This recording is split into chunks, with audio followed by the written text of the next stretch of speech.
నిలబడుతుంది. అది మన రాష్ట్రం కేంద్రానికి ఇచ్చే సహకారం. ఇప్పుడు ఒకసారి చూస్తే అనంతపూర్ జిల్లా నేను 5 డికేడ్లుగా చూస్తున్నాను, 50 సంవత్సరాలుగా చూస్తున్నాను. ఒకప్పుడు రాయలసీమ అంటే రతనాల సీమ.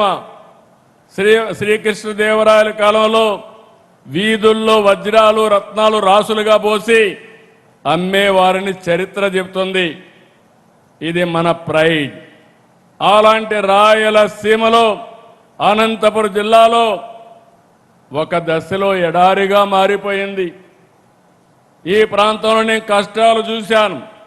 ఒకసారి కరువు వస్తే నీళ్లు లేకపోతే పశువులను కూడా మేపలేకపోతే ఇక్కడ పశువుల కోసం క్యాంపులు పెట్టి ఆ రోజు ఆ గడ్డి కూడా ఎక్కడి నుంచో తీసుకొచ్చాం.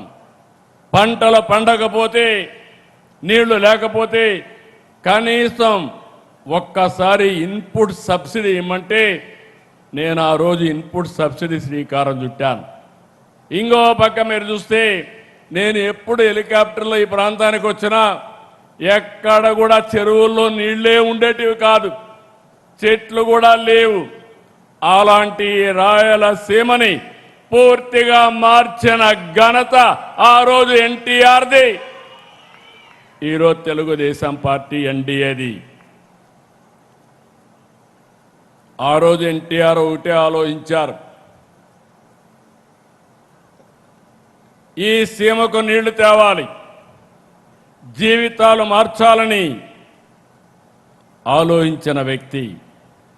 కృష్ణా జలాలని రాయలసీమకు తరలించాలని హంద్రి నీవా తెలుగు గంగా గాలేరు నగిరి సహా అనేక ప్రాజెక్టులు శ్రీకారం చుట్టారు. వాటిని పూర్తి చేసే బాధ్యత ఈరోజు మనం తీసుకుంటున్నాం. ఇది తప్పకుండా పూర్తి చేసి ప్రతి ఎకరాకు నీళ్లు ఇచ్చే బాధ్యత ఈ ప్రభుత్వానిదని మీకు హామీ ఇస్తున్నా. జీడిపల్లి, గండికోట, చెర్లోపల్లి, గొల్లపల్లి ఉపయోగంలో ఇచ్చాం.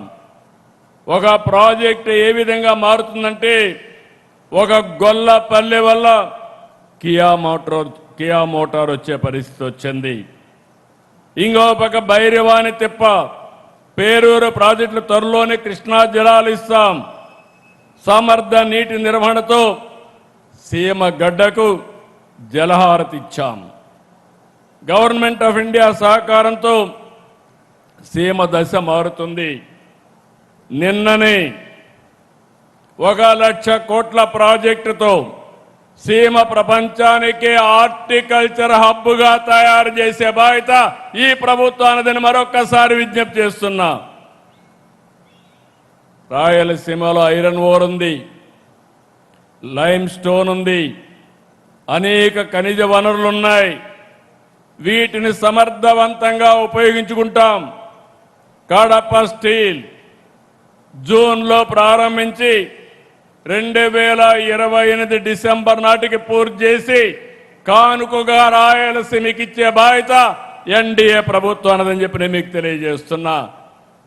ఈ ఖనిజ వనరుల్ని సమర్థవంతంగా ఉపయోగించుకుంటాం. స్టీల్ ప్లాంట్లకి, సిమెంట్ ప్లాంట్లకి శ్రీకారం చుడతాం.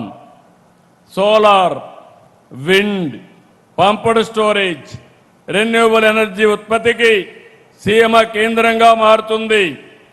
Defence, drone, space, aerospace, automobile, electronics, steel పరిశ్రమలు, అదే మరి సిమెంట్ పరిశ్రమల రాకతో రాయలసీమ నిజంగానే నేను ఎన్నోసార్లు చెప్పా, రాయలసీమని రతనాల సీమ చేసే బాధ్యత ఈ ఎన్డీఏ ప్రభుత్వం తీసుకుంటాం. కొప్పర్తి ఇండస్ట్రియల్ నోడ్ని ఎలక్ట్రానిక్ మ్యానుఫ్యాక్చర్ క్లస్టర్గా తీర్చిదిద్దాం. శ్రీహరికోట పక్కనే స్పేస్ సిటీ వస్తుంది. రేపో ఎల్లుండో తిరుపతికి రాయల్ ఎన్ఫీల్డ్ తీసుకురావడమే కాదు, రాయలసీమని సగర్వంగా నిలబెట్టే బాధ్యత ఈ ప్రభుత్వం తీసుకుంటాం.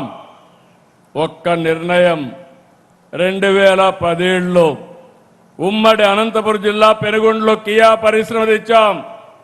ఇప్పటి వరకు 18 లక్షల కార్లు ఉత్పత్తి చేయడమే కాదు, 80 దేశాల్లో ఇక్కడ తయారు చేసిన కరువు సీమలో తయారు చేసిన కార్లు 80 దేశాల్లో తిరుగుతున్నాయి.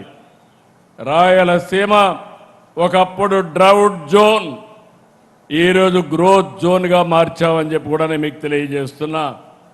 నిన్ననే సీమలో దశాబ్దాలుగా అద్భుత సేవలు అందిస్తున్న ఆర్డిటికి ఇబ్బందులు వస్తే విదేశ విరాళాల విషయంలో తలెత్తిన సమస్యని లోకేష్ గారు వెళ్ళి సమన్వయంతో పరిష్కారం చేసి మళ్ళీ వారి సేవలు ఈ జిల్లాకు అందుబాటులో ఇచ్చి తేవడం ఇదొక శుభ పరిణామం.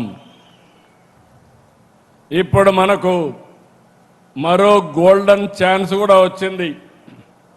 ఒకప్పుడు గోల్డ్ అంటే కేజీఎఫ్, కోలార్ గోల్డ్ ఫీల్డ్స్. రాబోయే రోజుల్లో గోల్డ్ అంటే జేజీఎఫ్, అంటే జొన్నగిరి గోల్డ్ ఫీల్డ్ ఇప్పుడు కర్నూలులో వస్తా ఉంది. ఈ ఏడాది 600 కేజీలు తయారు చేస్తాం. రెండో సంవత్సరం 1500 కేజీలు తయారవుతుంది. రానున్న రోజుల్లో గోల్డ్ తయారీకి చిరునామాగా మన ఆంధ్రప్రదేశ్ తయారవుతుందని మరొక్కసారి మీ అందరికీ విజ్ఞప్తి చేస్తున్నాం. సీమ నేలపై తిరుమల, శ్రీశైలం, కాళహస్త్రి, కాణిపాకం, అహోబిలం, మంత్రాలయం, ఒంటిమిట్ట, పుట్టపర్తి ఇలాంటి ఆలయాలు ఆధ్యాత్మిక శోభనిస్తున్నాయి. దేవాలయాల పవిత్రతను కాపాడాం, సేవల్లో నాణ్యత పెంచాం. దీంతో ఆలయాలన్నీ కూడా కిటకిటలాడుతున్నాయి. మరోవైపు సమర్థ నీటి నిర్వహణతో ఆధునిక దేవాలయాలైనటువంటి జలాశయాలు కళకళలాడుతున్నాయి. ఈ విషయం మీరందరూ గుర్తుపెట్టుకోవాలి. ఇప్పుడు మే నెలలో ఉన్నాం. పుట్టపర్తి చెరువులో నీళ్లున్నాయంటే అది సమర్థవంతమైన పరిపాలన ఫలితం.